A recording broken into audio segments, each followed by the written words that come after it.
핸드폰이 필수품이 된 우리 시대 사람들이 가지는 한 가지 습관이 있습니다. 잠자기 전에 핸드폰을 충전하는 겁니다. 아차 하고 이거 잊어버리면 그 다음날 하루 종일 불안해하지요. 또 이 불안을 방지하기 위해서 언제 어디서든 충전할 수 있는 보조 배터리도 다양한 기능, 다양한 디자인으로 참 많이 나와 있습니다. 젊은 세대에서는 이것 또한 필수품이 되어 있습니다. 하루라도 핸드폰을 충전 안 하면 불안한 세상에서 여러분의 영혼을 충전시키는 일은 어떤가요? 우리 신앙생활에도 늘 영적 충전이 필요합니다. 이 충전이 제대로 되어 있지 않으면 하나님과의 소통이 정상적일 수가 없겠지요.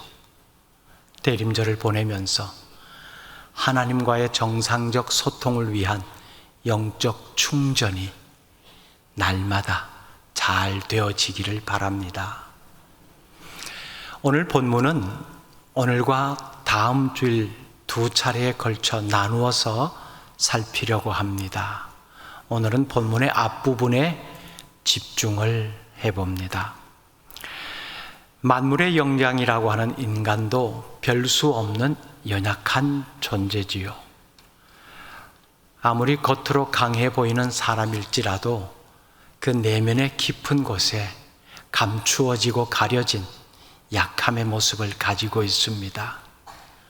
역사 속에 저렇게 강할 수 있을까라고 보여졌던 인물들에게도 이 모습은 마찬가지입니다. 히틀러에게도, 나폴레옹에게도, 심지어 폭군 네로에게도 당장은 드러나지 않았지만은 그의 사생활을 들추어 보면은 이런 연약한 면이 이 사람에게 있었구나 하는 것들을 알 수가 있습니다. 인간에게 있는 연약함의 종류는 참 많습니다. 마음의 연약함도 있고요, 몸의 연약함도 있고요, 지식의 부족함도 있지요. 여러 영역에서 연약함이 발견될 때마다 누군가 이 연약함을 보완해주고 도움을 줄 수 있는 분이 있으면 참 좋겠다라는 바람도 가져봅니다. 오늘 본문에서 그런 한 분을 소개하고 있습니다. 25절, 26절에 보면은 성령도 우리의 연약함을 도우신다라고 말씀합니다. 우리의 이런 연약함을 잘 알고 도와주시는 분이 성령님이라고 소개합니다. 여기서 돕는다라고 하는 것은 단순히 헬퍼, 그냥 내가 힘쓰고 애써서 이 문제를 해결해 보려고 하는데 누가 손만 조금만 보태주면, 힘만 조금만 더 보태준다면 쉽게 해결할 수 있겠는데 라는 정도의 도움이 아닙니다. 이 돕는다라고 하는 의미는 항상 내 곁에 있으면서 내가 처리할 수 없는, 내가 해결할 수 없는 그런 문제들을 싹 치워주는 것, 다른 곳으로 옮겨주는 것, 이 의미를 가지고 있습니다. 그러니까 성령님이 이 도움을 주시는 분이라고 할 때는 성령님이 단순히 문제 해결을 해 나가는 나의 조력자가 아니라 그 문제 해결의 주도권을 가지고 계신 분이라는 것을 말해줍니다. 다시 말씀드리면 우리가 아무리 어려운 시험이나 환난이나 실패 등을 만나더라도 성령님께서 주도자가 되어 주셔서 우리를 도와주신다는 거예요. 그러니까 우리가 두려워하거나 염려할 이유가 없습니다. 더구나 이 돕는다라고 하는 동사는 현재 시제입니다. 앞으로 아마 도와주실 것이다 라고 하는 바람 차원이 아니고, 그래 옛날에는 도와줬지라고 하는 과거의 모습도 아닙니다. 지금 일상을 살아가고 있는 지금 내 모습의 연약함 상태를 헤아리시고 이걸 도와주신다는 거예요. 그러니 성령님이 얼마나 소중한 분이십니까? 성령님의 또 다른 이름이 보혜사지요. 예수님께서 이 땅의 사역을 마치시고 원래 있던 보좌로 돌아가시면서 하신 말씀, 내가 떠나면 또 다른 보혜사를 너희에게 보내주겠다라고 말씀하셨습니다. 그러면 또 다른 보혜사라고 할 때는 이미 보혜사가 있었다는 거지요. 그 보혜사는 예수님 자신입니다. 예수님이 이 땅에 오셔서 이 땅의 연약한 자들을 헤아리시고 그 연약함의 모든 문제를 다 해결해 주시는 사역을 하셨죠. 이제 내가 떠나면 이 도움을 줄 사람이 없다라고 걱정하는 사람들에게 또 다른 보혜사가 너희에게 올 것이다 말씀해 주셨고, 그렇게 또 다른 보혜사로 오신 분이 성령님이십니다. 역시 우리의 연약함을 아시고 이 연약함의 문제를 주도권을 가지고 해결해 주시는 분이라는 말입니다. 성령님이 그래서 참 귀한 분이십니다. 그런데 본문은 이러한 일반적 상황의 도우심 말고 또 다른 차원의 성령님의 도우심을 말씀하고 있습니다. 어쩌면 우리 그리스도인들에게만 있는 연약함의 문제를 도와주시는 역할이라고 할까요? 우리가 몸의 연약함이나 마음의 연약함이나 지혜의 부족함 등등은 세상의 사람들과 마찬가지로 똑같이 가지는 겁니다. 그런데 우리 그리스도인들에게만 있는 연약함이 또 있습니다. 사실 이것이 진짜 연약함이거든요. 이를테면은 마땅히 알아야 하지만 알지 못하는 것, 마땅히 행해야 하지만은 뭘 행해야 할지 알지 못하는 것, 이런 것들이 굉장히 연약함의 모습입니다. 왜냐하면 우리는 하나님의 백성인데 하나님과의 관계 속에서 살아가야 할 사람들이잖아요.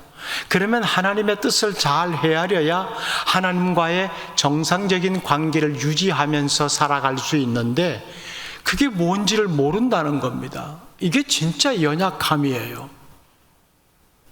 더군다나 본문에서는 기도에 관한 연약함을 말씀하고 있습니다. 마땅히 기도해야 하지만 어떻게 기도해야 할지 모른다라고 하는 이 연약한 말입니다. 기도를 해야 한다는 것은 알겠는데 또 기도를 하고 싶은데 무엇을 어떻게 기도해야 할지를 모르는 이 연약함, 이 연약함을 도우시는 분이 성령님이라고 말씀하고 있습니다. 26절 말씀 보면은 우리는 마땅히 기도할 바를 알지 못한다라고 말합니다. 아니, 우리가 기도를 한두 해 해온 사람들입니까? 어떤 분들은 밤을 새워서, 어떤 분들은 금식하면서 일주일 그 이상의 기간도 기도를 하고 있는데요, 기도를 알지 못한다니요? 그리스도인들에게 있어서 기도의 중요성은 아무리 강조해도 지나치지 않습니다. 그래서 우리는 기도의 중요성에 대해서, 기도의 필요성에 대해서 너무 잘 알고 있습니다. 그 기도를 통해서 하나님과 교제를 하고, 그래서 하나님의 사람으로 빚어져 가고, 그렇게 하나님의 뜻을 그리고 마음에 담아서 이 땅에서 하나님의 백성으로 살아가는 것 아닙니까? 그것이 기도를 통해서 이루어지는데 성경이 말씀합니다. 성령이 탄식할 정도로 뭘 기도해야 할지를 모르고 있다라고 말입니다. 무슨 말인가 하면 기도를 하긴 하지요. 그런데 무엇이 주님의 뜻에 합당한 기도인지, 그리고 내게 정말 필요한 것이 무엇인지를 모르고 기도한다는 겁니다. 기도는 해요. 그럼 결국 주님의 뜻에 합당하지 않는 내용으로 채워지는 것이고 내게 필요하지 않는 것을 달라고 기도한다는 겁니다. 우리가 열심히 구하는 기도 내용의 목록들을 한번 정리해 보면요, 대부분은 정욕에 따른 겁니다. 욕심에 따른 것이라는 거예요. 세상 욕심에 따른 것들 말입니다. 더 많이 채워져야 되고, 더 윤택해져야 되고, 더 편안한 삶을 위한 것들, 더 남들에게 과시해보고 싶은 것들, 이런 것들이 채워지고 있기를 원하는 내용들이 참 많지요. 그래서 이 내용에 대해서 성령님께서 탄식하고 계시다는 겁니다. 우리의 기도는 하나님의 뜻에 어긋나지 않아야 합니다. 하지만 위급하고 절박한 순간에는, 극심한 고통의 순간에는, 그래서 더 기도해야 되기 때문에 기도는 하지만은 무엇을 기도해야 할 줄 모르고 그냥 기도합니다. 즉, 그냥 이 순간 벗어나게 해달라고, 이 문제 당장 좀 해결하게 해달라고, 모면시켜 달라고 이렇게 기도한다는 거죠. 이 내용들이 하나님의 뜻에 맞지 않을 수 있고 당장 내게 필요하지 않은 것일 수 있다는 겁니다. 그러다 보니까 무엇인가 간구하긴 간구했는데 본문의 표현대로 빌 바를 알지 못하고 간구한 것밖에 안 되고 있다는 말씀이에요. 그럴 때 성령님께서 이 기도를 도우신다는 거예요. 성경은요, 우리가 어리석은 자가 되지 말고 하나님의 뜻이 무엇인가 이해하라고 가르칩니다. 에베소서 5장 17절 말씀인데요, 그러므로 어리석은 자가 되지 말고 오직 주의 뜻이 무엇인가 이해하라. 어리석은 자가 되지 말고 주의 뜻이 무엇인가를 이해하라. 이 말씀을 뒤집으면은 주의 뜻이 무엇인지를 이해하지 못하면은 어리석은 자가 된다는 거예요. 어리석은 자의 삶은 어리석은 삶이죠. 그러니까 결국 하나님의 뜻을 정확히 이해하지 못하는, 헤아리지 못하는 자는 어리석은 삶을 살 수밖에 없다는 겁니다. 이 어리석다는 것은 세상적 관점의 어리석음은 아니지요. 오히려 세상적으로 볼 때는 참 지혜롭다라고 칭찬받을 수도 있어요. 나도 저렇게 하면 더 많이 벌겠네, 나도 저 방법 따라가면 더 높은 자리 갈 수 있겠네. 이게 세상적 지혜죠. 여기서 어리석음은 하나님 나라에서의 관점으로 본 어리석음입니다. 영원과는 결별하게 되는,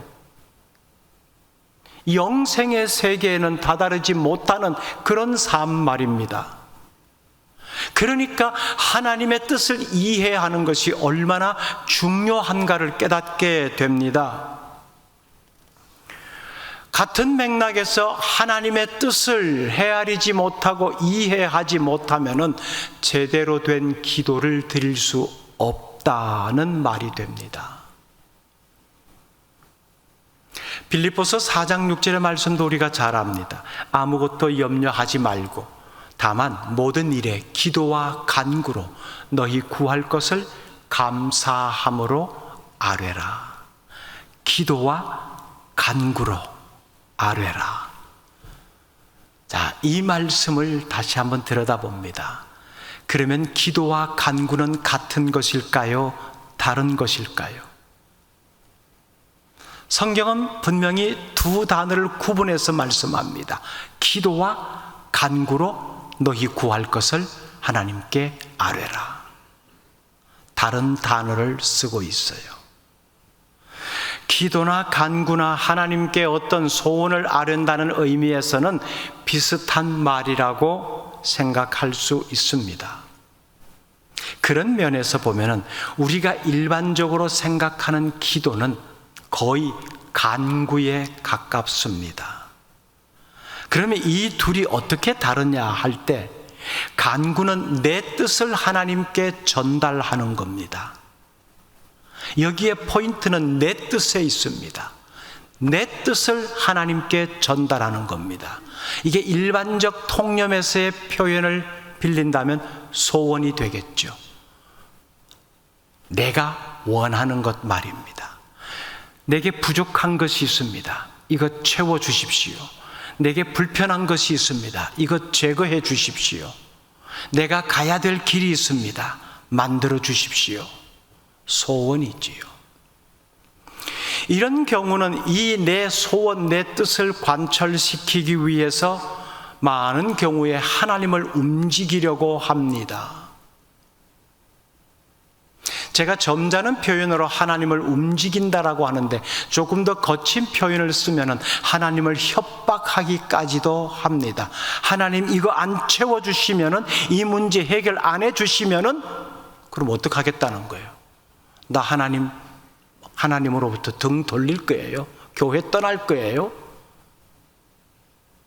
감히 이 표현은 안 하지만은 마음속에 그걸 담고 있는 거예요. 이 문제 해결 안 해주시면은 이게 우리의 소원이죠. 그래서 이 소원에 대한 응답은 어떻게 기대를 하고 있는가 하면, 부족함은 반드시 채워지는 것으로, 불편함은 제거되고 없애주는 것으로 바라고 있습니다. 채워졌을 때, 그것이 사라졌을 때 응답되었다라고 좋아합니다.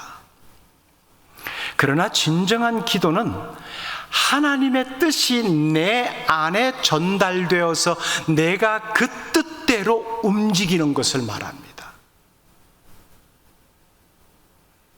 하나님의 뜻이 내게 전달되었습니다. 너 부족한 상태로 그냥 살아. 하나님의 뜻이 내게 전달되었습니다. 너 불편함 속에 그냥 있어. 그럴 때 나의 반응은 알겠습니다. 그렇게 하지요. 라는 것을 응답으로 받아들이는 겁니다.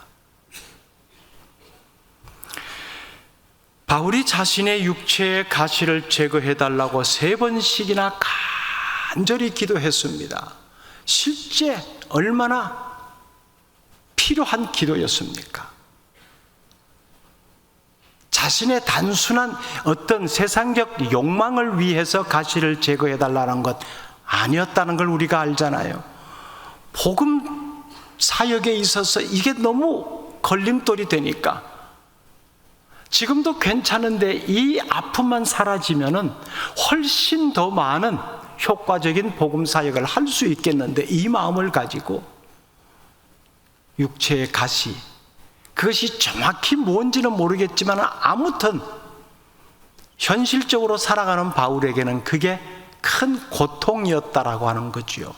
그걸 제거해달라고 3번씩, 숫자로 3번만 기도했다는 것이 아니라 성경에서 3번이라고 말할 때는 그만큼 강조된, 그리고 끊임없이 라고 하는 의미를 가지고 있거든요. 오랜 기간 동안 이 문제를 놓고 기도했다는 겁니다. 그런데 하나님이 들려주신 말씀, 응답이겠죠? 이겁니다. 내 은혜가 너한테 족하다. 바울이 사실 자신의 육체의 아픔을 놓고 하나님께 간구했을 때 같은 상황 속에서 바울 속에 내주하고 계신 성령님께서 탄식함으로 바울의 기도를 도왔습니다. 이게 굉장히 중요해요. 오늘 본문에서 말씀하시는 것이 바로 그건데요. 성령의 탄식함. 그 탄식함의 기도 소리를 바울이 듣습니다. 내면의 세계에서. 그래서 하나님으로부터 내 은혜가 너한테 충분하다 라고 하는 이 응답을 수용을 합니다. 없애달라고 하는 간구였는데 그냥 놔도 괜찮아, 그 아픔 속에서 있어라고 하는 것, 이게 하나님의 뜻이었단 말이에요. 그러니 바울은 이 응답을 수용합니다. 알겠습니다. 이 아픔을 그냥 가지고 살겠습니다. 성령님의 탄식에 따른 기도입니다. 십자가 사건을 앞에 놓고 겟세마네 동산에서 드린 예수님의 고뇌에 찬 기도도 같은 맥락이죠. 이 기도를 두 부분으로 나눌 수 있는데요, 앞부분은 할 수만 있다면 이 잔을 내게서 옮겨 주십시오. 이게 우리의 기도 마찬가지 아닙니까? 하나님, 너무 아파요, 너무 힘들어요, 너무 고통스러워요, 이거 좀 어떻게 해결해 주십시오. 이거 좀 치워 주십시오. 그런데 우리의 기도는 딱 거기까지입니다. 하지만 예수님의 기도는 이어집니다. 그러나 성령의 탄식함의 기도를 따라갑니다. 내 뜻대로 마옵시고 아버지 뜻대로 하십시오. 어떤 것이 주어지든지 내가 그걸 수용하겠습니다 하는 거예요. 부족함이 채워져야 감사합니다. 불편함이 제거되어져야 감사합니다, 기뻐하는 것이 아니고, 부족함이 그냥 지속되어도, 불편함이 그냥 있어도 알겠습니다, 그렇게 하겠습니다 라고 수용하는 기도가 이어졌다는 거예요. 이게 다르랍니다.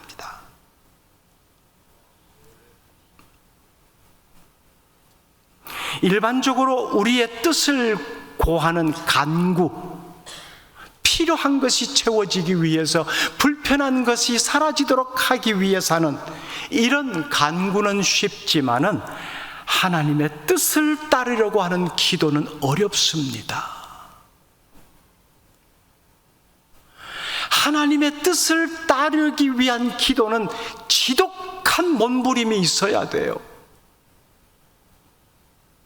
예수님의 기도에서 그 실제 장면을 우리가 확인해 볼 수 있지 않습니까?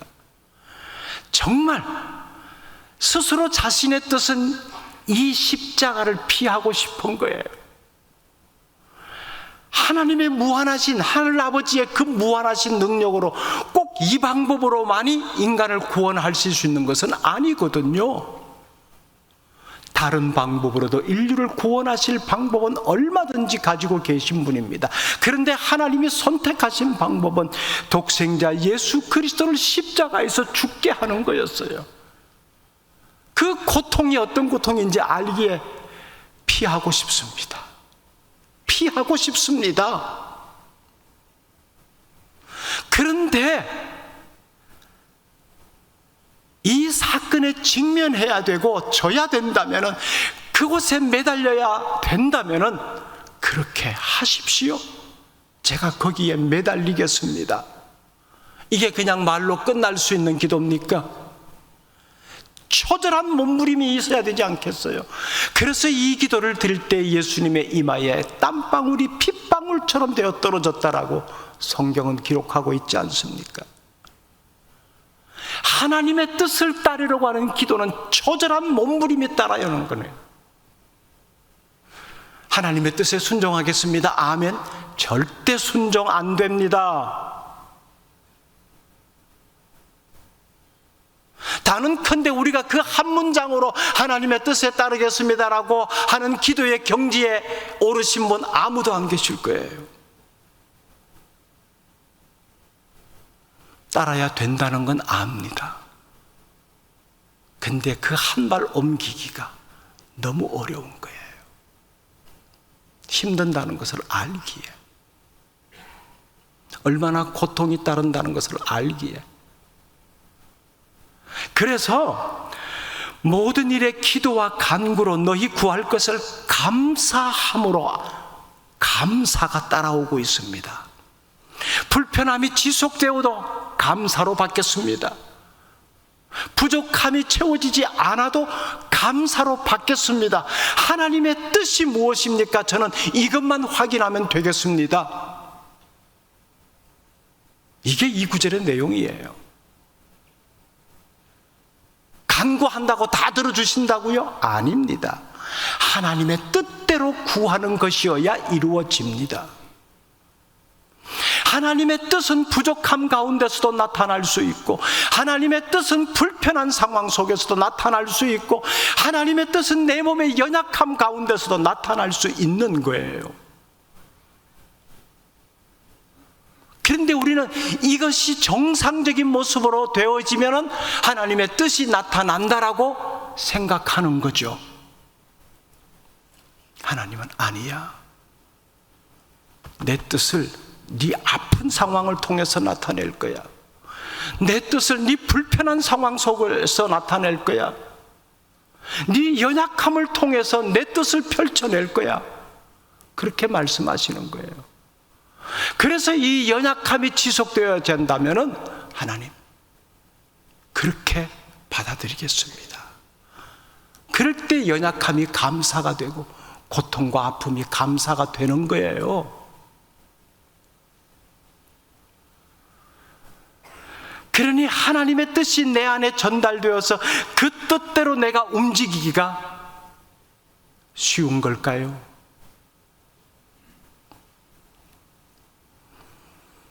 하나님의 뜻을 깨닫기가 쉽지 않기 때문에 진정한 기도가 어렵습니다. 그러기에 기도할 때 아버지의 뜻대로 구할 수 있는 도움이 필요한 거예요. 그 도움을 성령님께서 주신다라고 말씀합니다. 왜냐하면 성령님은 하나님의 뜻을 정확하게 알고 계시거든요. 바울이 가시를 제거해달라고 몸부림치며 기도했을 때 성령님께서 탄식하면서 기도를 도와주셨을 때는 하나님께서 네 가시 제거해주지 않아도 그걸 수용할 수 있는 마음의 자세가 되어 있어야 돼. 이걸 계속해서 자극시키지 않았겠어요? 그래요, 하나님. 이 아픔이 사라지면 더 좋겠는데 아픔이 지속되어져도 하고 있는 이 복음 사역은 계속 이어가겠습니다. 그 마음을 가졌던 거죠. 그러기에 하나님의 뜻은 이 아픔을 가지고 사는 것이다 확인하게 되었고 알겠습니다. 이 아픔 가지고 복음 사역 계속 이어가겠습니다. 그것이 바울의 모습이었습니다. 성령님께서 우리의 마음을 살피셔서 무엇을 구해야 할지를 도우신다는 겁니다. 그래서 성령이 말할 수 없는 탄식으로 우리를 위하여 친히 간구하신다고 말씀하고 있지 않습니까? 성령님의 말할 수 없는 탄식, 이게 무슨 의미일까요? 탄식, 깊은 연민의 정의입니다. 정말 진심으로 아끼고 사랑하는 마음입니다.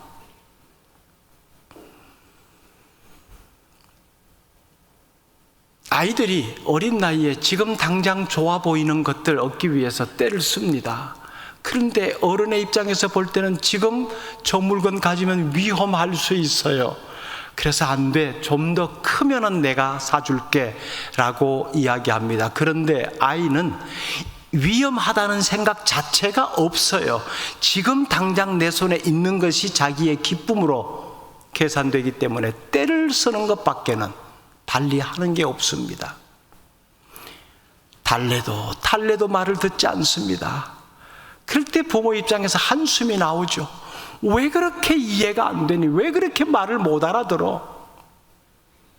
어쩌면 우리와 하나님과의 관계 속이 이런 모습인지 몰라요.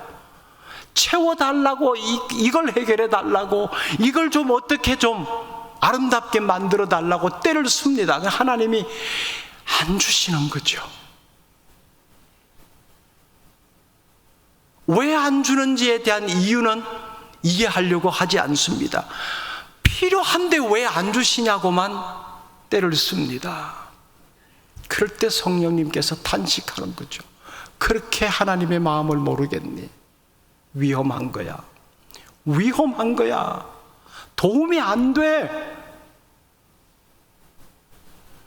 우리를 지극히 아끼고 사랑하고 아버지께서 주시고자 하는 것이 무엇인지를 너무 잘 알기 때문에 그것과 상반되는 관계없는 다른 것을 구하기 때문에 탄식하고 계시는 거예요.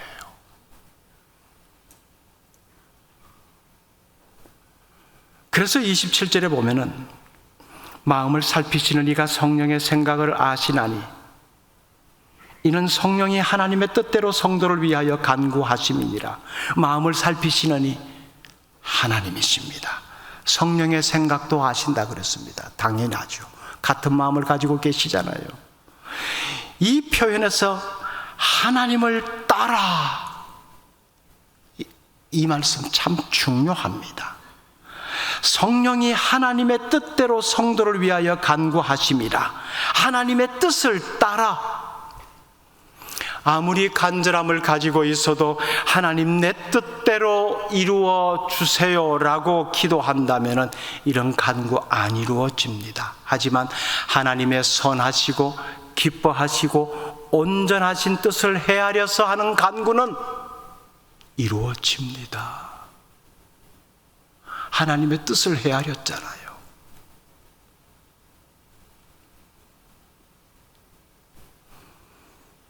하나님은 우리의 연약함을 다 알고 계십니다. 그리스도인들에게 연약함은 부끄러움이 아닙니다. 연약함을 알기에 연약함을 도우시는 분을 붙여주셨어요. 성령님을 보내주셔서 우리의 일상적인 삶의 연약함을 도우실 뿐만 아니라 더 중요한 하나님과의 깊은 교제 사귐에 문제가 생기지 아니하도록 기도의 도움을 주시도록 했습니다. 인생 살아가면서 커다란 문제에 부딪힐 때 성령님은 바로 그때 임재하셔서 우리를 도와주십니다. 그러나 더 중요한 것은 하나님과의 깊은 교제를 이어가는 기도를 돕는 거예요.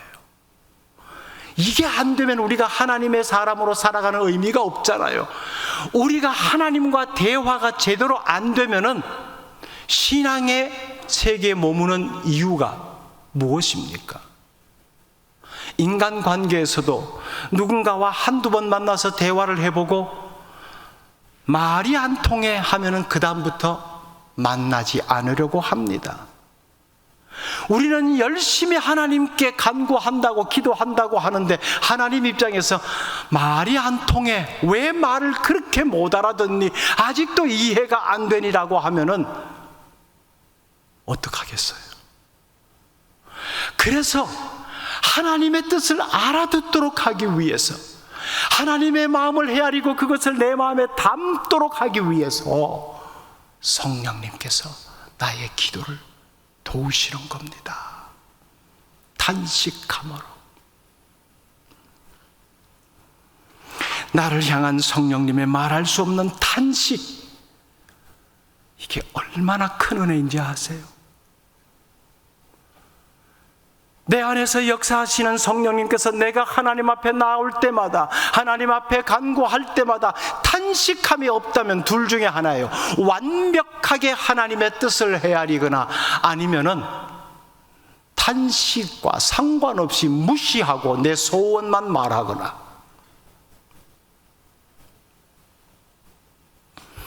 성령님의 이 탄식함이 없다면 우리가 하나님과 진정한 깊은 교제를 이어갈 수 있을까요? 탄식함이 있기 때문에 우리의 기도의 방향이 잡히는 겁니다. 탄식함이 있기 때문에 우리가 그런 인간적 차원에서 채워주십시오, 문제 해결해 주십시오라고 기도하다가도 그러나 하나님의 뜻은 이게 아닌 것 같아요. 말씀을 묵상하는 가운데 하나님이 이렇게 말씀하셨는데요, 생각이 떠오르네요. 이게 내게 지금 당장 필요하지 않는 것이라면 막아주셔도 괜찮습니다. 제가 받아들이게 해주세요. 채워주세요라고 시작했다가 받아들이게 해주세요라고 기도의 내용이 바뀔 수 있는 것 아니에요? 없애달라고 기도했다가 하나님 그냥 두셔도 그걸 감당할 수 있을 만큼 담대함을 주십시오. 기도의 내용이 이렇게 바뀔 수 있는 것 아니에요. 그런 마음을 갖도록 역사하시는 분이 내 안에 계신 성령님이라는 거예요. 그래서 이 성령님의 탄식함이 얼마나 내게 큰 은혜가 되는지 몰라요. 이것 때문에 하나님께서 우리를 여전히 대화의 상대로 받아주십니다. 그래, 오늘도 내 마음 헤아리려고 내 앞에 나왔구나. 그래, 오늘도 내 뜻을 마음에 담으려고 나를 바라보고 있구나. 이것이 우리에게 은혜로운 삶이 아니겠습니까? 사랑하는 성도 여러분, 소원을 아뢰는 것이 아니라 하나님의 뜻을 담는 기도가 되게 하십시오. 어렵습니다. 몸부림이 따라야 합니다. 지금 내가 하나님 앞에 한 문장의 내용이라도 가지고 기도한다면 그 기도가 하나님의 뜻을 담은 표현인지 내 욕망을 이루고자 함인지를 오늘 말씀을 통해서 헤아려 봅니다.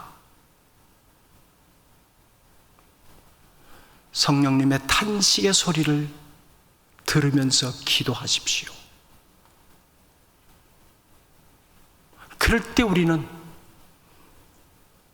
하나님 앞에 또 뵙고 싶었습니다. 또 듣고 싶었습니다. 이 마음을 가지고 나갈 수 있는 겁니다.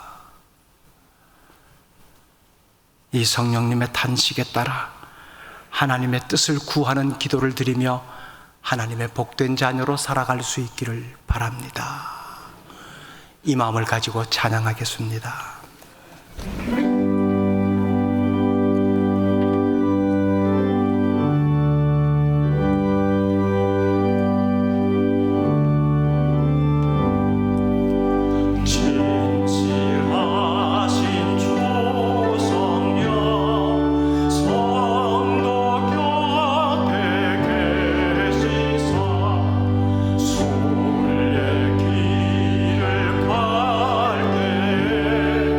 소원을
기도의 마음을 모읍니다.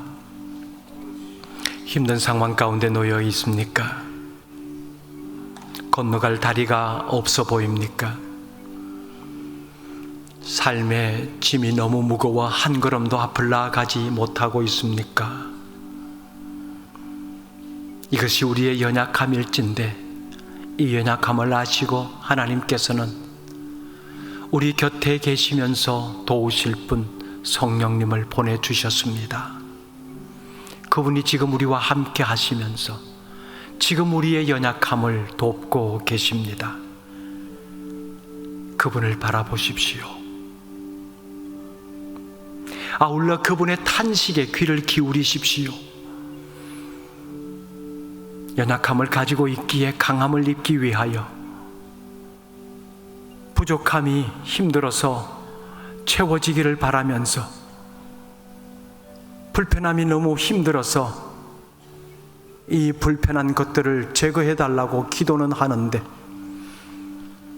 하나님의 뜻을 따라 드리는 기도인지를 오늘 확인합니다. 성령님의 탄식의 소리에 귀를 기울일 수 있어야 이 연약함 상황 가운데 하나님께 구하는 기도가 하나님의 뜻을 따를 수 있습니다. 그럴 때 위로부터 오는 응답을 통하여 부족함도 견뎌낼 수 있고 불편함도 이겨낼 수 있습니다. 그것이 우리가 살아가는, 우리 그리스도인들이 가져야 하는 이 땅에서의 삶의 모습입니다. 채워졌기 때문에, 문제가 제거되어졌기 때문에 기뻐하고 감사할 수도 있겠지만은 부족함을 견디어가고 있기에, 불편함을 이겨내고 있기에 더욱 감사합니다. 이 삶이 되어질 수 있도록 이 시간 마음을 모아 기도하십시다. 조용히 고요함 가운데 기도합니다.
존귀하신 하나님,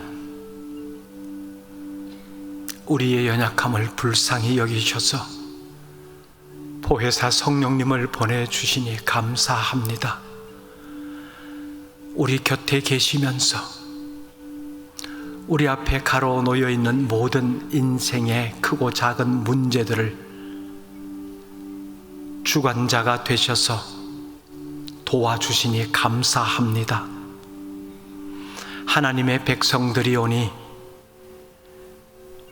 언제나 지금의 상황으로 이어지는 이 현실 속에서 성령님의 도우심을 바라보며 믿음의 길을 꿋꿋이 나아가게 하옵소서. 인생의 여러 가지 문제들을 앞에 놓고 하나님께 간구하는 시간도 가집니다. 그럴 때마다 내 속에 계신 성령님의 탄식의 소리에 귀를 기울이게 하시고 하나님의 마음을 정확히 헤아린 성령님의 뜻에 따라 아버지께 간구하게 하옵소서. 하나님의 뜻에 따른 기도가 우리의 삶을 윤택하게 하고 하나님의 백성답게 살아가게 할진대 하나님의 뜻에는 순종하는 마음으로 나아가게 하소서. 불편할지라도, 고통스러울지라도, 더디 갈지라도 우리에게 주어지는 것이 하나님의 뜻이면 어떤 것이든 감사함으로 받게 하시고 수용하면서 하나님의 백성으로 살게 하옵소서. 예수님의 이름으로 기도드립니다. 아멘.